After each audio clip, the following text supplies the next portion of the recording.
Bienvenidos de nuevo a Negocios Televisión, bienvenidos un día más a Todo es Geopolítica, el programa en el que les contamos, repasamos y analizamos todo lo que está pasando en el tablero geopolítico. Estábamos atentos a la cita que tenía lugar hace escasos minutos, uno de los puntos cumbre de esta semana, de esta Asamblea Extraordinaria de las Naciones Unidas, con Benjamín Netanyahu, el primer ministro israelí, que niega que haya un genocidio en Gaza, niega la hambruna, alababa a Donald Trump y además mandaba un mensaje muy claro a los líderes occidentales. Dice que están premiando a Hamás. Enseguida analizamos el discurso del primer ministro israelí. Miramos también a la tensión entre Rusia y la OTAN con Sergei Lavrov, el ministro de Asuntos Exteriores, que habla de una declaración de guerra por parte de la Unión Europea y de la OTAN, en un momento en el que hay que mirar también a las palabras de un Volodymyr Zelensky, que al parecer ha conseguido misiles Tomahawk por parte de Donald Trump, con el presidente de Estados Unidos que sigue girando, sigue virando, acercándose cada vez más a Ucrania. Vamos a analizar enseguida estas cuestiones, vamos ya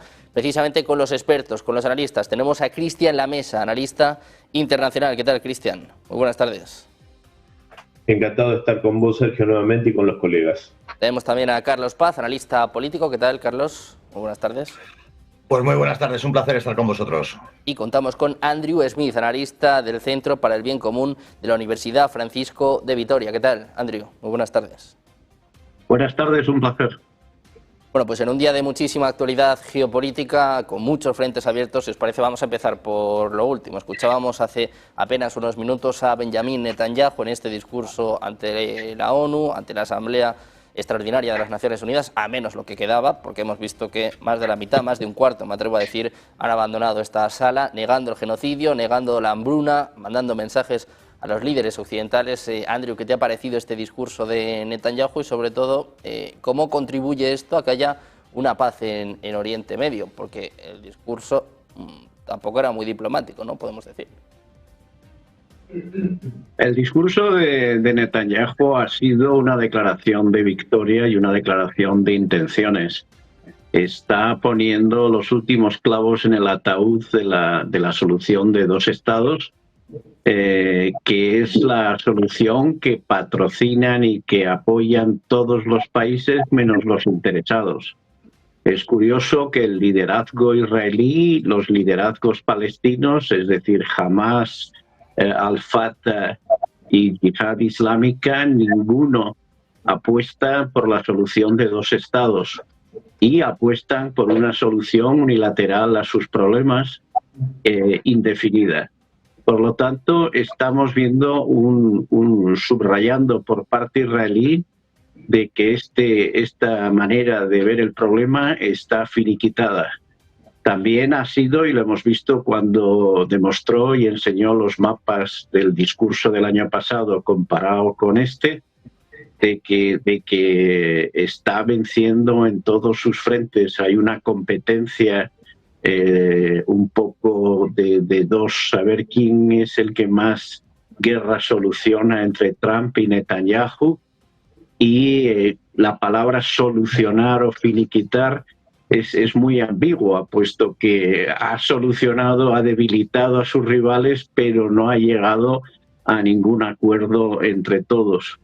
Lo que va a ser interesante es ver la respuesta de Estados Unidos y de Trump al discurso de Netanyahu, puesto que cierra muchas puertas a los proyectos americanos de renovar y expandir los acuerdos Abraham, que es la joya de la corona y la herencia y el legado de Trump en la región. Por lo tanto, se cierra un capítulo en la historia de Oriente Medio en esta 80 Asamblea General de las Naciones Unidas.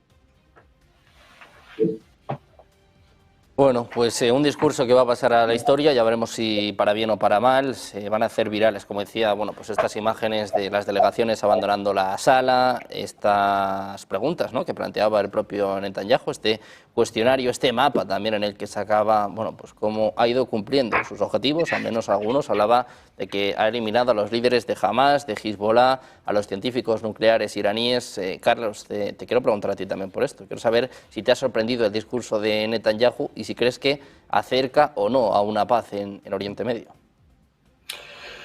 El discurso de Netanyahu era el único posible que podía realizar Netanyahu en estas circunstancias. Es negar la realidad, es negar la evidencia, es mantener una narrativa de que no existe un genocidio, de que Israel está acosado por enemigos muy determinados, pero todo ese proceder de Israel, estamos hablando ahora de lo que acaece en Gaza, pero ha sido el proceder desde 1948, siempre alegando un peligro determinado. ¿Qué va a pasar? Yo creo que no se ha puesto punto y final, ni muchísimo menos, a lo que está sucediendo en Gaza. Principalmente porque no sabríamos contestar a ciencia cierta a nadie de los que incluso nos dedicamos a estudiar lo que está sucediendo ahí. ¿Qué va a pasar finalmente con Gaza? Esto no lo sabemos bajo ningún concepto. Se ha hablado de victoria israelí.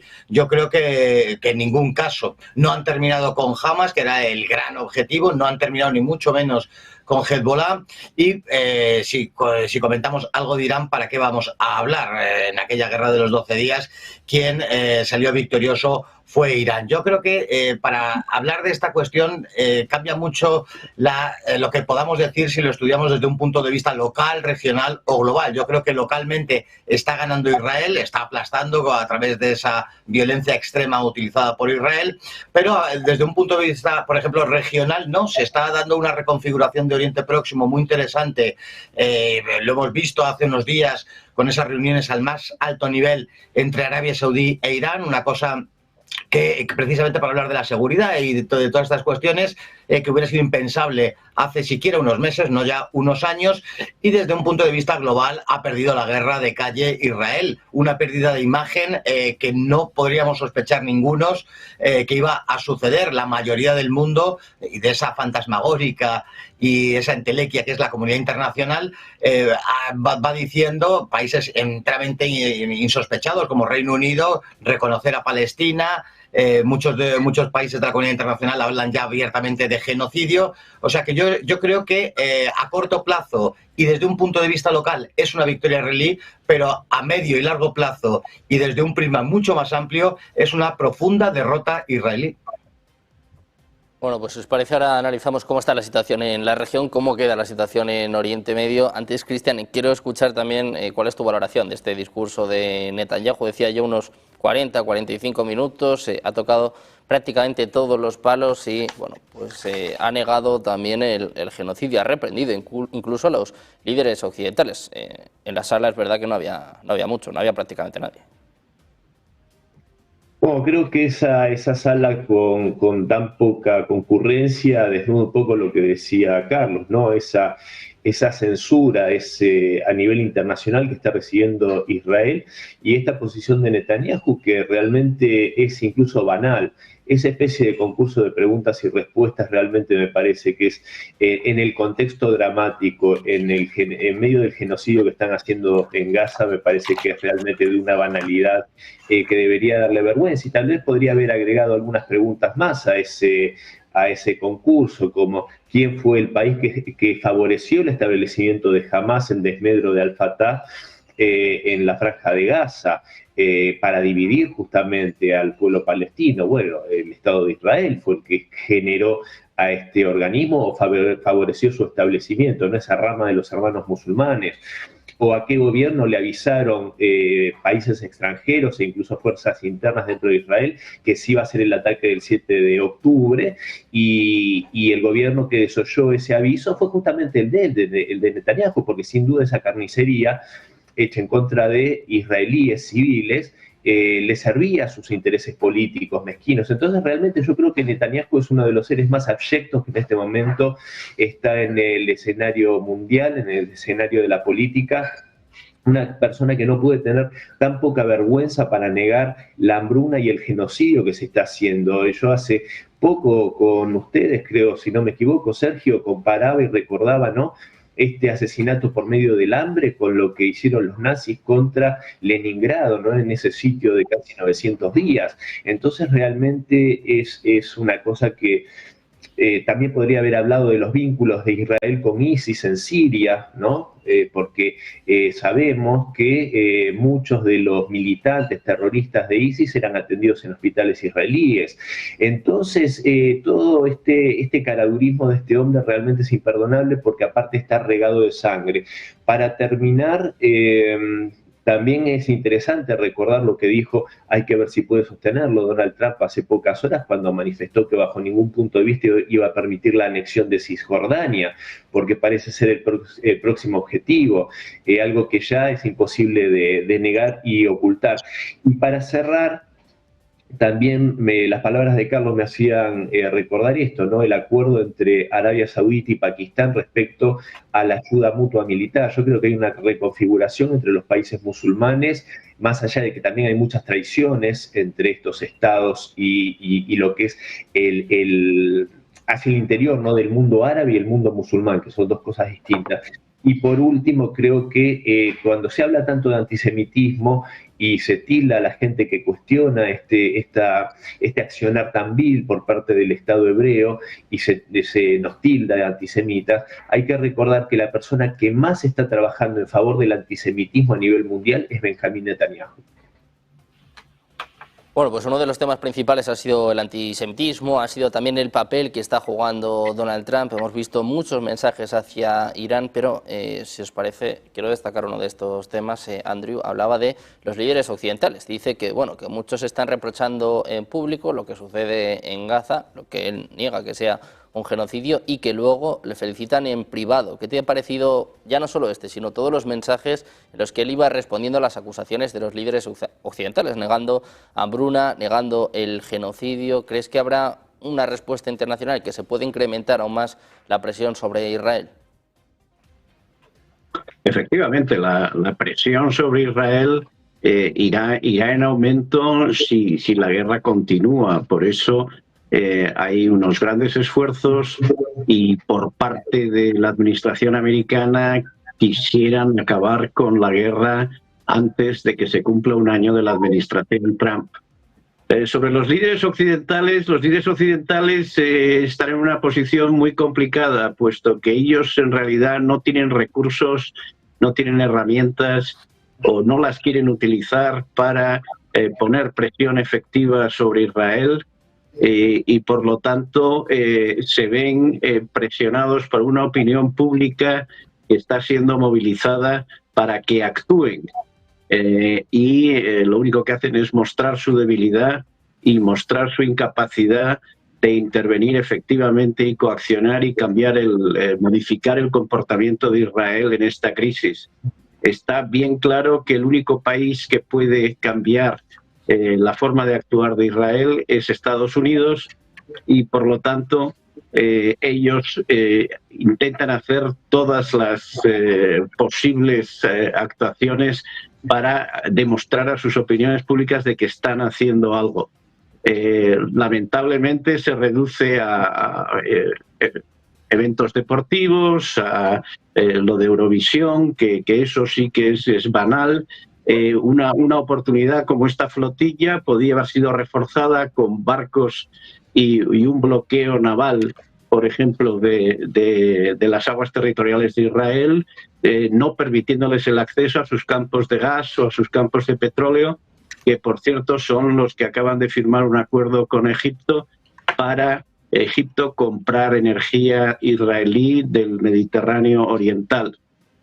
Así que los líderes occidentales tienen que, como se dice, up their game, y si realmente se creen lo que dicen y toman el bochorno que les produce la opinión pública, que va muy por delante de ellos en la condena de la actuación de Israel en esta guerra, tendrían que decidir si toman una acción decisiva para cambiar la torna y hacer propuestas más sensatas y más realistas sobre la situación de Oriente Medio.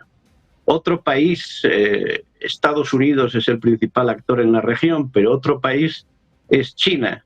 Y China no está dispuesta a poner ni un efectivo, ningún esfuerzo en solucionar los problemas de Oriente Medio, mientras el flujo de petróleo del Golfo Pérsico siga funcionando hacia sus puertos y mantener su desarrollo económico. Y un último apunte, la relación entre Arabia Saudí y Pakistán va mucho más atrás, no es reciente. El programa nuclear pakistaní bajo el Dr. Khan tuvo financiación saudí y se ha llegado a un acuerdo entre caballeros en el cual está dirigido principalmente contra Irán. En el momento en que Irán tenga la bomba nuclear, posiblemente hay una transferencia de la bomba pakistaní a Arabia Saudí y una colaboración bastante estrecha entre ambos y otras monarquías del Golfo Pérsico para contener la amenaza iraní. Este acuerdo pakistaní-Arabia Saudí no está dirigido contra Israel, está dirigido principalmente contra Irán, que es para los del Golfo la mayor amenaza para su aspecto regional. La posición, volviendo, de los líderes europeos es muy complicada porque la realidad empieza a alcanzar sus expectativas y sus discursos y tendrán que tomar una dosis de qué es lo que quieren hacer que realmente ayude a solucionar el problema. Bueno, pues a la espera de ver si solucionan o no este problema, les decíamos que Donald Trump hablaba hace escasos minutos, le veían en pantalla pequeña bajando de este avión, parece que va destino a la Ryder Cup y no solo está hablando de lo cerca que está el acuerdo en Gaza, decía que los números económicos son geniales, dice que piensa que podrían tener un acuerdo, hoy por cierto, esto era noticia, Recep Tayyip Erdogan, el presidente turco, decía que está de acuerdo con Donald Trump en lo que refiere a Gaza. Le están viendo ahora, subiendo precisamente a su avión. Decía hace apenas unos segundos que la economía en Estados Unidos está mejorando y que los precios han bajado. Decía también que si el gobierno tiene que cerrar, cerrará. Es uno de los puntos fundamentales en la política de Estados Unidos. En estos momentos, los demócratas abogando por un cierre del gobierno. La Casa Blanca ha dicho a las agencias que se preparen para despidos masivos. Trump parece que no teme a estas amenazas demócratas. Dice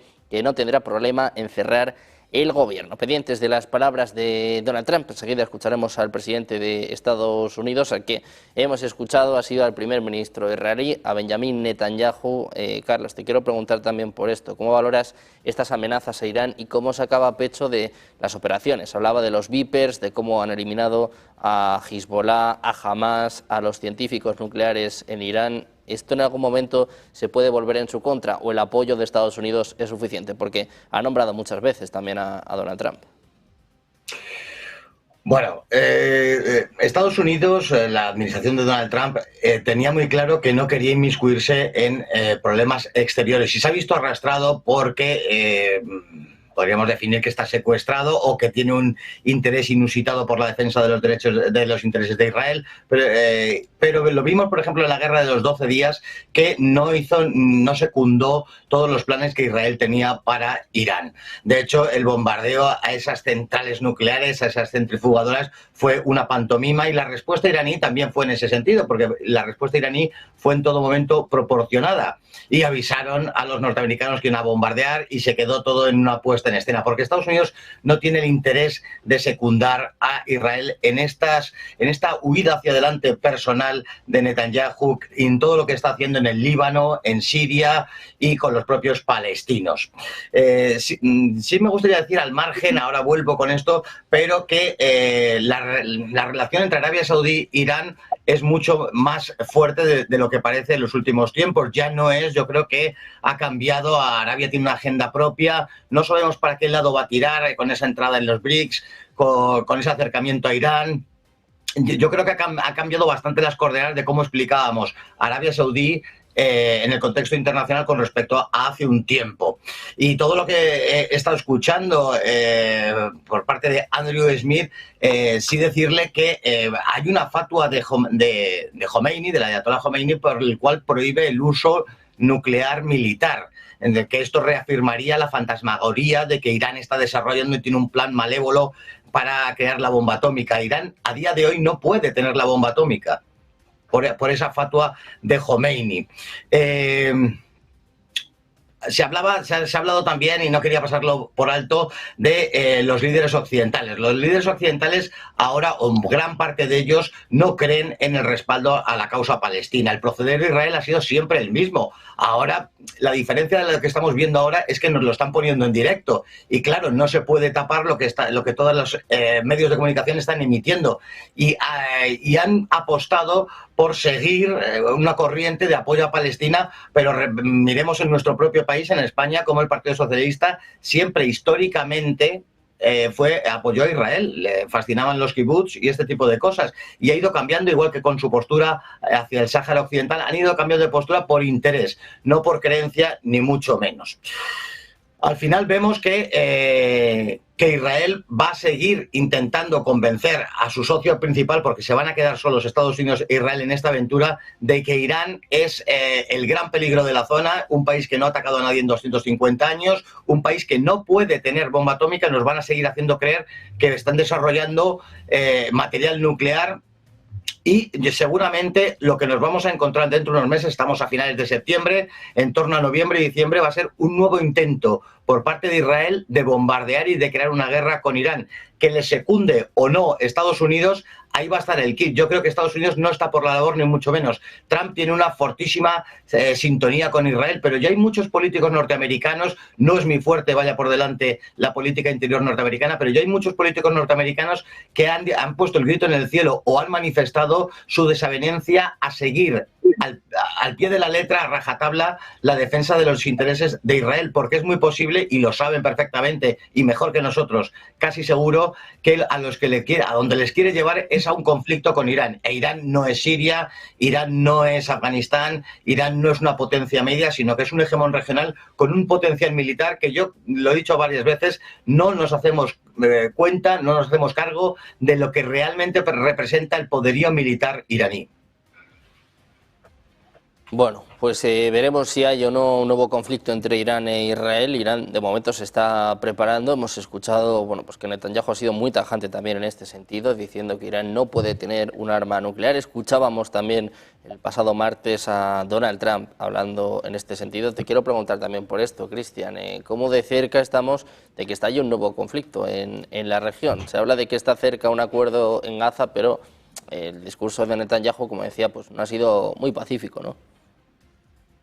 No, porque la conflictividad es lo que busca Netanyahu. Por eso yo creo que para entender el escenario completo hay que entender también el papel que jugó el 7 de octubre y que juega Hamás, porque parecería que las dos partes en alguna medida buscan eternizar este conflicto a costa de la sangre de los inocentes civiles gazatíes, porque no se observa claramente cuál fue el objetivo estratégico y táctico para ese ataque terrorista del 7 de octubre. Pero dicho esto, y reitero, claramente es negocio para Netanyahu eternizar este conflicto y por eso lo lleva adelante y por eso es una bomba de tiempo regional. Lo que marcaba Carlos sobre el tema de la guerra de los 12 días, concuerdo totalmente, y también con la hipocresía occidental, ¿no? Estos líderes occidentales, ¿cuál es la diferencia de lo que está pasando hoy con lo que pasó hace casi 3 años y viene pasando desde ese momento contra la población civil? Me parece que el escenario no ha cambiado prácticamente en nada, es una carnicería. Y lo que sí ha cambiado tal vez o se ha profundizado la falta de popularidad de estos líderes occidentales y que toman para sí la causa palestina, que es una causa tan sentida para sectores muy grandes de la población mundial y en particular de cierta progresía europea. Entonces buscan sostenerse, como es el caso del Partido Socialista Obrero Español, ¿no? Esta sobreactuación de Pedro Sánchez, que habría que ver, lo decía hace poco también con vos, Sergio, habría que ver qué medidas concretas tomó España en estos 3 años para limitar de forma efectiva este accionar israelí.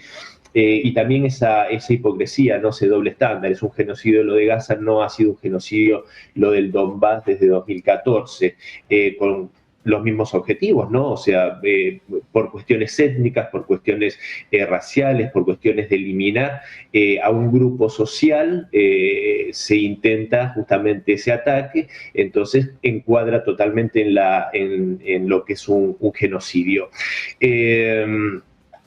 Y esto de los vipers que mencionabas, realmente eso es algo también que desnuda y cómo este hombre se enorgullece y pone de relieve algo que no es ni más ni menos que terrorismo de Estado. Eso fue una operación terrorista, y hay que decirlo con todas las letras. No se diferencia mucho cuando una banda terrorista pone una bomba en un vehículo y lo hace estallar en medio de una ciudad. Estos fueron vipers estallando en la humanidad de personas que podían eso estar en manos de un niño, podía estar en cualquier situación, y así lo que pasó. Pero bueno, esos son los valores que desgraciadamente de lo que fue históricamente el pueblo judío, que fue un faro de humanidad en muchos sentidos, con muchos pensadores a lo largo de su historia, este hombre lo ha transformado en una de sus versiones más abyectas, a mi modo de ver.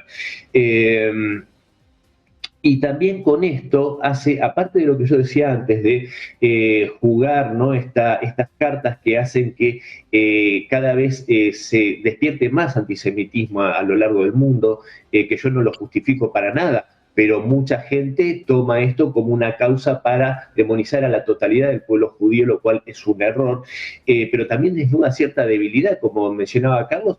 En esa guerra de los 12 días fue una paliza verdaderamente lo que le propinó Irán a Israel, y cómo Trump lo que demuestra que Netanyahu actúa a espaldas. Lo que pasa es que hay intereses muy fuertes, de los cuales sin duda a Donald Trump le cuesta mucho desembarazarse, pero sin duda dejó hacer Donald Trump durante esos 12 días, y nunca se vio, por lo menos por mi parte, las imágenes de devastación que habían en ciudades israelíes después de esos ataques de misiles y drones.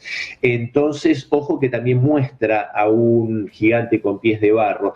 Y para cerrar, creo que en esto de dejar hacer también hay algo de lo que dijo el otro día en las Naciones Unidas Donald Trump, en esto que muchos leyeron como un cambio de posición de Trump respecto de Ucrania, y yo lo veo más como una cuestión de, bueno, quieren ir, vayan, sin duda pueden ganarle la Unión Europea a Ucrania, vayan y peleen contra Rusia. Me parece que en este sentido es un poco decirle que sí como a los locos. Y con esto cierro, avalando también, que no hace falta que lo avale yo, por supuesto, pero las palabras de Carlos, recordando que no solo en muchos políticos, sino también en opinadores de muchísimo peso en Estados Unidos, hoy le están dando la espalda no solo a la guerra de la OTAN contra Rusia en Ucrania, oponiéndose a eso, sino también al aval de Netanyahu, como lo hacen Tucker Carlson, como lo hacía en el último tiempo Charlie Kirk, e incluso, como dijo Tucker Carlson hace pocos días, pocas horas, cuando realmente se enfureció ante lo que, según él sostenía, Netanyahu hace gala y saca pecho diciendo que él maneja a los Estados Unidos y que él maneja al presidente Donald Trump. Bueno, pues pendientes de Donald Trump y de esta tensión en Oriente Medio, si os parece, vamos a mirar también a lo que está sucediendo entre Rusia y la OTAN en un momento de escalada, donde, por cierto, el Kremlin ha hecho declaraciones hace apenas unos minutos. Dice que los llamamientos a derribar aviones rusos suponen un grave repunte de la escalada cerca de las fronteras rusas. Muchos países bálticos están hablando en este sentido, Letonia, Polonia, Alemania parece algo más escéptica. Hemos escuchado a Donald Trump, que ponía también esta cuestión sobre la mesa. Andrew, si te parece, volvemos a empezar contigo. ¿Qué te parece esta nueva escalada entre Rusia y la OTAN y sobre todo los países europeos amenazando con derribar aviones? Claro, no es lo mismo que derribar drones, ¿no? Estarías matando también a personas, a los pilotos en este caso. Sí, efectivamente, pero yo no lo veo como una escalada, es una escalada retórica. Pero Rusia, Moscú lleva diciendo ya desde la diatriba del verano del 21, aquel arenga histórica de Putin de que el enfrentamiento es entre Rusia y Occidente y la OTAN. Lo que sí es que los líderes europeos han encontrado en el archivo un incidente que ocurrió en el 2015 en que un Sukhoi 27 ruso entró en el espacio aéreo turco durante 7 segundos y fue derribado. Y desde entonces no ha habido ninguna injerencia en el espacio aéreo turco.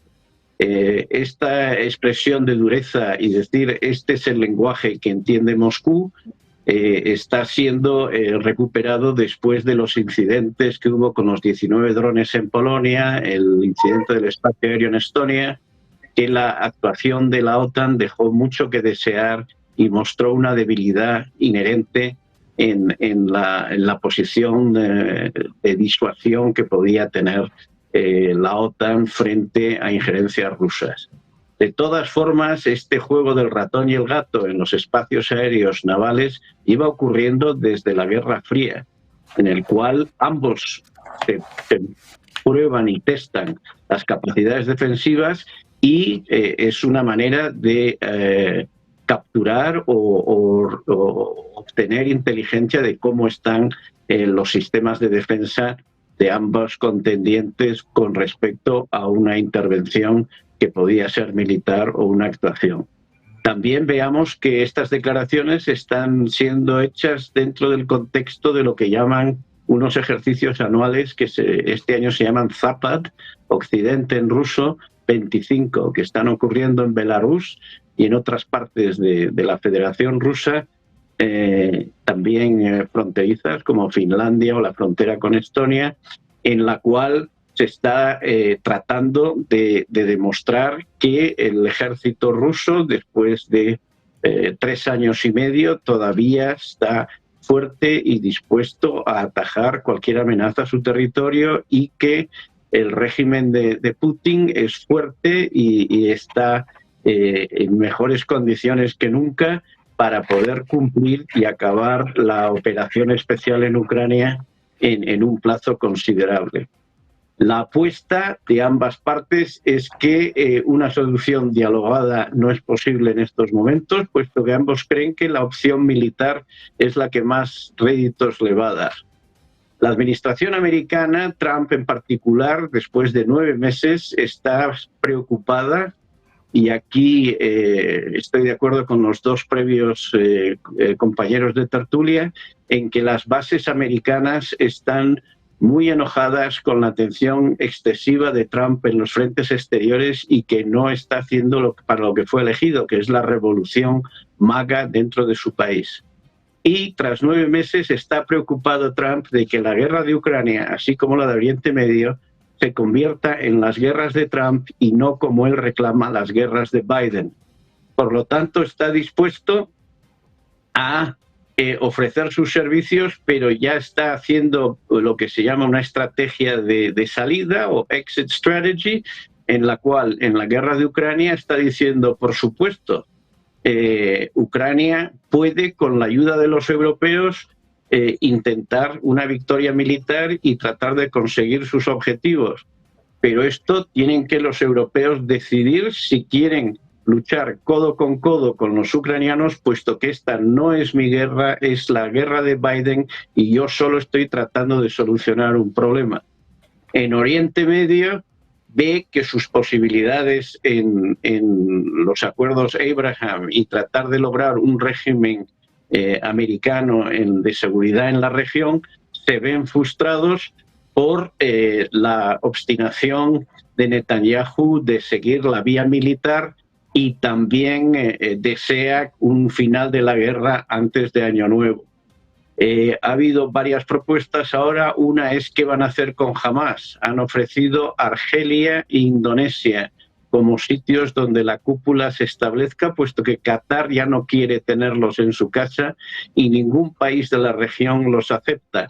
Esto es un mazazo a las opciones de Hamas de mantenerse en el tablero de juego. Y luego está la propuesta de que una administración internacional financiada con dinero de Oriente Medio, de los países del Golfo y con una fuerza de paz árabe, se establezca en un protectorado bajo Tony Blair de 5 años. Bueno, eso es un brindis al sol y parecen propuestas desesperadas casi tanto como la de Macron y Arabia Saudí de una solución de dos estados. Yo veo la incertidumbre y la falta de ideas concretas de un plan que entre dentro de las posibilidades de todos los actores. Y esto es principalmente porque nadie quiere poner la sangre y la financiación para solucionar e imponer una paz en la región. Todo el mundo quiere una solución, pero que la haga otro. Y ahí yo creo que está la cruz del problema. Bueno, pues un momento de tensión, desde luego, entre Rusia y la OTAN. Ayer Sergei Lavrov decía que ha habido una declaración de guerra, que la OTAN y la Unión Europea han declarado la guerra a su país. Se está hablando ahora, por cierto, Dmitry Peskov respondiendo a Mark Rutte, que decía que derribarán aviones si es necesario. Dice el propio Peskov que habrá consecuencias. Dice que son declaraciones peligrosas, imprudentes e irresponsables. Decía además que la alianza no tiene pruebas de que Rusia haya violado las zonas aéreas de ninguno de sus miembros. Carlos, te quiero preguntar a ti precisamente por esto, por estas amenazas de Europa, de la OTAN, del secretario general y sobre todo, ¿cuál puede ser la respuesta de Rusia? Ayer preguntaban al embajador en Francia y decía, si nos derriban un avión habrá una guerra. Evidentemente. Yo creo que las declaraciones de Lavrov se explican por un doble motivo. Primero, la desconfianza que tiene, con todos los motivos del mundo, Rusia a la palabra dada por Estados Unidos. Recordemos, no vamos a hacer ahora un memorándum de lo que ha sucedido desde la caída de la URSS, pero el desplante constante a Rusia por llegar, Rusia intentó de varias maneras llegar a acuerdos con Occidente e incluso tener puentes de cooperación. Por supuesto, esa ampliación de la OTAN hacia el este que se le prometió que nunca iba a suceder y ha ido sucediendo sistemáticamente. La traición que sufrió Rusia en el caso de Libia y otras muchas circunstancias, la aplicación de sanciones, etcétera, etcétera. Por otra parte, es evidente las ansias de algunos países de Occidente, Francia y Reino Unido principalmente, por llegar a un conflicto con Rusia. El mantenimiento de la guerra en Ucrania es el ejemplo de intentar aproximar un conflicto directo con Rusia, y juntándolo uno con lo otro entendemos el sentimiento de agresión que siente Rusia y las palabras de Lavrov. Evidentemente, si aeronaves, drones o cualquier otro artefacto viola el espacio aéreo, pues ese país puede responder. Pero aquí lo que está sucediendo es que se está buscando un hecho que justifique una confrontación directa con Rusia. Vimos hace poco que esos drones en Polonia eran otra cosa. De hecho, se certificó el caso de un proyectil, un misil ucraniano que había caído en Polonia y se nos vendió como que habían sobrevolado drones rusos sobre Polonia. Se ha buscado el mismo casus belli en otros países, en Lituania, y no está claro ni mucho menos. Recordemos también lo que sucedió con el Nord Stream, que se vendió en Occidente como que había sido un acto de sabotaje ruso y luego no había nada de esto. Hay que tener mucho cuidado con estas gentes que nos quieren arrastrar una guerra. Yo no sé si se comprenderá la magnitud de las intenciones de esta gente. Rusia, evidentemente, no bromea al respecto. Las declaraciones europeas de que estamos dispuestos a derribar aviones rusos no ayudan a crear un ambiente de disensión, pero es que este ambiente no se busca, sino que lo que se busca es todo lo contrario. Ahora estamos en otro momento, es un movimiento pendular en el que ahora, en estos momentos, es uno de los momentos más de mayor tensión desde hace unos meses. Y Europa, capitaneada por Francia y Alemania, no dista mucho de esos intereses, Reino Unido, que están intentando empujar a Europa a una guerra con Rusia, con todo lo que significaría, vivimos unos momentos de tensión que a lo mejor no se reflejan de la manera que se deberían reflejar en los medios de comunicación y se desvía la atención de otra manera. Así que no sé cuál será el paso. Supongo que Rusia no tiene ningún interés en que esta guerra se produzca. e intentará, ha contado el caso de aquella aeronave derribada en Turquía, y Rusia hizo lo imposible en varias ocasiones por quitar hierro al asunto, pero Rusia tiene un límite, como todos los países, y a lo mejor cae en la trampa que le está teniendo constantemente Occidente para que de facto se desarrolle un conflicto. Es uno de los momentos más tensos desde los últimos 6-7 meses, seguramente. Uno de los momentos más tensos incluso desde la Segunda Guerra Fría, con una escalada, al menos en lo dialéctico. También ayer, por ejemplo, hablábamos de que Estados Unidos lanzaba aviones, hablaba de que despegaba aviones por violaciones de su espacio aéreo en Alaska, algo que es habitual, pero que, claro, en este clima de tensión pues se acerba mucho. Te quiero preguntar por esto, Cristian, ¿cómo ves este momento entre Rusia y la OTAN? Y sobre todo, bueno, pues esto que decía ayer Lavrov, ¿no?, de que han declarado la guerra a su país. ¿Se siente así en Rusia? Sí, por supuesto, no hay demasiadas dudas al respecto. Acá la pregunta central es que deberíamos dudar de las afirmaciones que hacen los occidentales. ¿Por qué? Porque no es la primera vez que mienten, como bien mencionaba Carlos, y hay que recordar incluso el hecho acontecido allá hace un par de años en Polonia, ¿no?, cuando un misil antiaéreo ucraniano cae en territorio polaco matando a 2 campesinos, y esto enseguida empiezan a exigir que se aplique el artículo 5, Zelensky diciendo que había sido un misil ruso, cuando claramente se supo, a las pocas horas ya se sabía que había sido un arma antiaérea ucraniana, y esto también lo sabía Zelensky. Esto muestra la peligrosidad de estos individuos que no tienen el más mínimo reparo en mentir descaradamente, llevando al mundo a la posibilidad de una guerra mundial. Esto hace que el escenario sea muy peligroso, y también tendríamos que preguntarnos por qué Rusia les haría el caldo gordo, por qué Rusia tomaría medidas con drones, los 19 drones que claramente es un montaje. ¿Por qué invadiría su espacio aéreo con un avión corriendo el riesgo de que sea derribado, cosa que a Rusia no le interesa? Porque Rusia podría haber escalado muchas veces esto. En muchas ocasiones yo creo que la paciencia estratégica de Putin evitó que esto pasara a mayores. Sin duda que esa paciencia estaba también abonada por el hecho de en el horizonte ver la llegada de Donald Trump a la Casa Blanca, quien no tengo dudas que está por la labor de no caer en el juego de la OTAN. De hecho, a ver, hace pocas horas, hace pocos días, prácticamente se declaró la guerra abierta contra George Soros en Estados Unidos por parte de la administración republicana. Y hay que recordar que estos intereses que representa George Soros son también enemigos jurados de Rusia, de China y de todos los soberanistas del mundo. Entonces, yo dudaría mucho de estas afirmaciones que hacen los occidentales respecto a estas acciones de Rusia. Tengo más motivos para dudar de ellos que del Kremlin. Por otro lado, es cierto que la OTAN y Europa le han declarado la guerra a Rusia, pero no de ahora. Yo diría incluso si nos remontamos a 2008, cuando después del discurso memorable en Múnich del presidente Putin apelando a la racionalidad de Occidente y ofreciendo creo que por última vez, una mano tendida de Rusia para construir un nuevo mundo juntos, al año siguiente apañan el ataque de ese cobarde que fue Mikhail Saakashvili contra la población civil en Osetia del Sur. Entonces, y después, bueno, no vamos a enumerar todas las agresiones que derivaron justamente la guerra actual con el golpe de Estado de Yanukovych, el fraude electoral de 2004-2005, etcétera.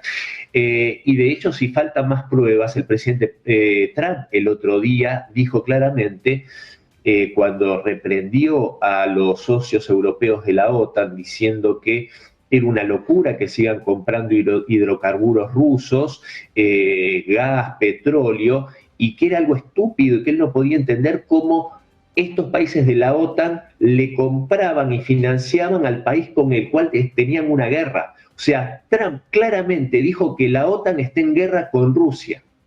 No lo dijo Putin, no lo digo yo, no lo dice Carlos, no lo dice Andrew. Lo dijo Trump, Donald Trump, y obviamente caracterizó esto como una estupidez. Y para cerrar, yo creo que en ese sentido, como bien mencionaba Andrew, si no me equivoco, Donald Trump toma ahora una tesitura que tiene que ver con decirles veladamente a los europeos, bueno, a ver, ¿quieren guerra? Vayan, van a ir solos. Ucrania puede vencer a Rusia con la ayuda de Europa, yo les voy a vender armas, hagan lo que quieran, buena suerte para todos. Lo dijo claramente. Hay que ver porque la esperanza de estos globalistas, guerreristas europeos está sin nada con poder arrastrar a Estados Unidos esa guerra. Sin Washington no lo pueden hacer. Entonces yo creo que ahí es donde ahí es donde se genera este nerviosismo y esta desesperación por generar un casus belli que puede arrastrar a la Casa Blanca del lado de ellos. Y esto lo sostengo porque obviamente yo creo que con esto cierro que es un troleo lo que le dijo, por supuesto, Donald Trump, que, repito, Ucrania con la ayuda de Europa puede vencer, no solo recuperar los territorios, sino algo más. Porque es el mismo Donald Trump que a Zelensky le dijo, primero, que estaba jugando con una guerra mundial, segundo, le dijo que era una estupidez pensar que se podía vencer un país 20 veces más grande, y cuando le dijo que Rusia había vencido a Napoleón y a Hitler, y que era una máquina de guerra invencible. Entonces, evidentemente es un troleo, pero sí desnuda que, claro, Occidente, este Occidente globalista y guerrerista, le declaró la guerra ya hace mucho tiempo a Rusia. Bueno, pues precisamente en Rusia, como decíamos, hablaba hace escasos minutos el portavoz del Kremlin, Dmitry Peskov. Esta mañana aludía, bueno, pues a estos países de la OTAN que están acusando a Rusia de violar su espacio aéreo. Decía Peskov que no han presentado pruebas de esto. Ahora respondía directamente al secretario general de la OTAN, Mark Rutte, en una entrevista con la agencia Bloomberg. Decía hoy que no descartaba derribar aviones si fuera necesario, derribar aviones rusos. Recogía el guante de las palabras de Donald Trump. El Kremlin, en la primera respuesta al secretario general de la OTAN, dice que las declaraciones de Rutte son peligrosas en sus consecuencias. En declaraciones al canal de televisión Rosilla 1, Peskov ha reiterado que tales palabras son imprudentes e irresponsables. También decía que la alianza no tiene pruebas de que Rusia haya violado las zonas aéreas de ninguno de sus miembros. Este comentario de Rutte seguía a las palabras de un Donald Trump que hablaba de derribar aviones militares rusos si ingresan al espacio aéreo de la OTAN. Pendientes de estas palabras de Rutte, de lo que decía Donald Trump, te quiero preguntar, Andrew, precisamente por esto, por el giro que hemos visto del presidente de Estados Unidos, que ahora ya no solo dice que Rusia no es una máquina de guerra, sino que dice que lo está haciendo muy mal, que su economía va muy mal y que Ucrania ya no solo puede recuperar el territorio perdido, sino que puede ir más allá. ¿A qué viene este giro de Trump y cómo de creíbles son sus palabras también?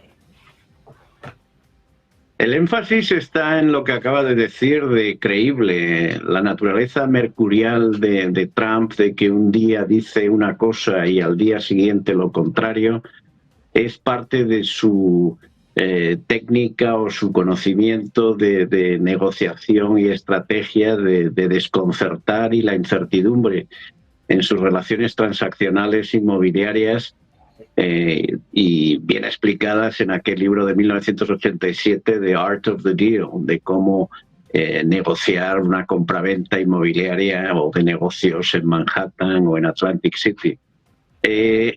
Un poco lo que dice hay que trasladarlo a lo que hace. Está claro que la alarma general que genera y ese desconcierto no se ve traducido. Estados Unidos y la OTAN están ahora todavía en una fase de alarma que se llama DEFCON 3, que está por debajo de DEFCON 2, que es la preparación para un conflicto posiblemente regional o estructural, y DEFCON 1, que es la declaración de guerra ya absoluta y que está el país preparado para rechazar cualquier agresión contra ello. Este DEFCON 3 no se ha movido en absoluto desde febrero del año 22, así que él continúa con la misma estado de alerta americano que tenía el presidente Biden. Hubo varios incidentes en el que dijo que movilizaba submarinos y que movía tropas de un lado a otro, pero en general esto ocurre todo el rato, se puede decir. O sea, la rotación del brazo nuclear naval americano, como el ruso, como el británico, como el chino, como el francés, es una cuestión de rutina. Y nunca se explica dónde van a ir los submarinos, porque la razón de los submarinos es que no los vea nadie, nadie sepa dónde está, para que tenga una capacidad de segunda reacción en un conflicto nuclear. Por lo tanto, son expresiones retóricas y un trato de intimidar y de descolocar al contrario con sus lealtades emocionales. Zaharova, Peskov y los rusos ya han dicho que las impresiones de Trump sobre la economía rusa y sus predicciones son cuestionables y que ellos están dispuestos a llegar a acuerdos y negocios con Estados Unidos en el ámbito comercial y que todo está sobre la mesa para un gran acuerdo estratégico entre Rusia y América, sobre todo con armas nucleares, porque el último tratado vence en febrero del 26. Así que ni los propios rusos se dan por aludidos y lo ven como una posible fase en el juego de toma y daca, de tratar de llegar a una solución o de llegar a convencer a las partes de que se llegue a un acuerdo transaccional para una paz sin definir, pero que posiblemente por lo menos reduzca la actividad cinética en la guerra y, como dice Trump, parar la matanza. Pero yo creo que la intención y esta es mi opinión, que está posiblemente subjetiva, es que Trump se quiere desentender de esta guerra que a él realmente la considera la guerra de Biden, desentenderse, subcontratarla a Europa y dedicarse a lo que realmente le importa, que es, uno, la revolución MAGA dentro de Estados Unidos, dos, gestionar con China el nuevo orden mundial y reestructurarlo más a sus intereses, y tres, incorporar a Rusia dentro de ese nuevo orden mundial a tres, una troika, y en la cual hacer acuerdos comerciales que vuelva a traer la prosperidad a Estados Unidos, que lo dice su propio refrán, Make America Great Again. Él quiere hacer negocios para que los americanos vuelvan a tener un nivel de vida y una prosperidad que él siente nostalgia que perteneció antaño y que han perdido. Por lo tanto, es parte del juego, o juego es una palabra muy banal porque hay mucho existencial sobre el tapete, pero es parte de esa estrategia de poner a las partes sobre actuación de que es el momento en que hay que tomar grandes decisiones, porque si no, él apaga o declara victoria y se va. Bueno, pues parece que es una de las jugadas que tiene sobre la mesa el presidente de Estados Unidos, dejarle el marrón a Europa. Un poco para entendernos, Carlos, te quiero preguntar por esto, ¿no? ¿Crees que es realmente la estrategia que tiene Trump? También por eso vemos tantos giros, tantos cambios en sus discursos. Sí, absolutamente. Yo creo que desde el principio de su mandato dio grandes titulares, como terminar con la guerra de Ucrania en un lapso de tiempo muy pequeño. Vemos que ha dicho unas cosas a unos dirigentes, le dice la contraria a otros. Yo creo que no hay que tomárselo en sentido literal lo que dice Trump, sin intentar interpretar por qué y en qué tiempo dice las cosas. Se ha hecho referencia a esa indicación de no comprar hidrocarburos a Turquía. A Turquía se lo dijo para que no comprara hidrocarburos rusos, pero que no se puede plasmar en nada concreto nunca, puesto que en el caso ese en concreto sabemos que Turquía tiene una agenda propia y no iba a hacer absolutamente ningún caso. Está desentendiéndose de todo lo que está sucediendo en estas cuestiones del continente europeo. Él se centra muy bien, como ha sido aquí dicho, en las cuestiones domésticas, China en las cuestiones internacionales y poco más. No le interesa, pero sí es verdad que se está beneficiando económicamente de la situación de Europa, que vive los momentos más bajos que podamos recordar en el tiempo contemporáneo, y la debilidad europea le beneficia a Estados Unidos. Dentro de desentenderse de la circunstancia de Ucrania, sí le conviene que de alguna manera que sin que llegue la sangre al río el conflicto pues siga en este punto en el que no sabemos cómo va a evolucionar, pero también es jugar con fuego, puesto que antes he estado diciendo que hay unos fortísimos intereses de Occidente, de Reino Unido y de Francia por arrastrarnos a una guerra que tampoco le interesaría a Estados Unidos. Así que se encuentra Trump en esa disyuntiva, en llegar a unos futuros acuerdos con Rusia, pero que se siga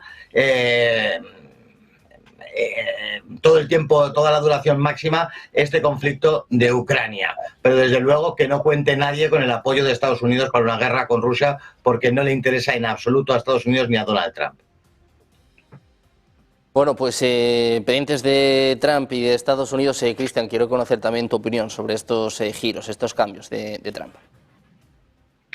A mí me parece que, como dijeron los colegas, es muy claro que de Donald Trump hay que tomar con pinzas lo que dice, interpretarlo y basarnos más en lo que hace efectivamente, ya que evidentemente yo creo que esto, a ver, Rusia tiene una economía que ha crecido al 4% en un contexto de guerra y con sanciones nunca antes vistas.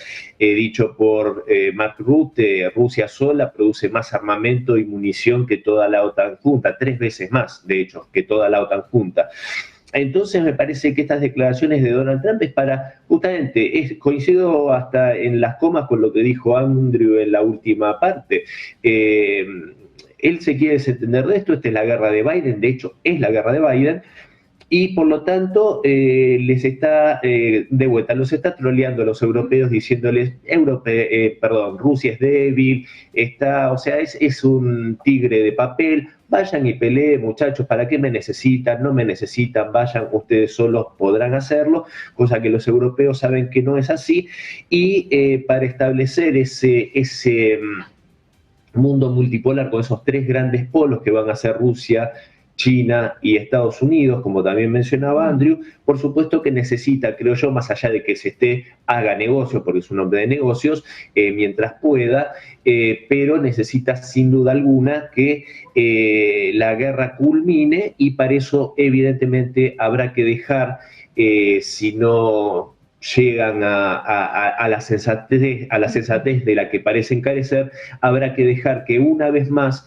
Europa se dé la cabeza contra la pared intentando vencer a los rusos.